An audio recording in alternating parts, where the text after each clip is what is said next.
Bata. Oy, Hindi man ako bata, oy. ay bakit? Ilang taon ka na ba? Hindi mo alam?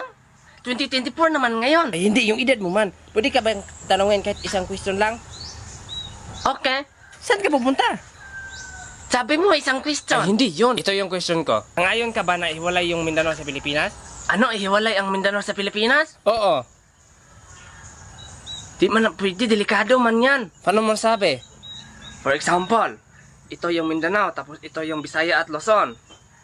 Kung ihiwalay mo yan, mag-earthquake man yan. Ang literal mo naman. Ihiwalay ba? Lagyan lang ng border. Ay, lagyan nyo lang ng koral, ganyan.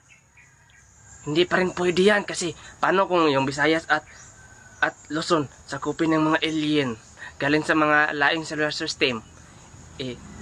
Pag ganyan, wala na kayong reinforcement galing sa Mindanao. Tapos, yung mga wakwak sa Luzon at sa Visayas,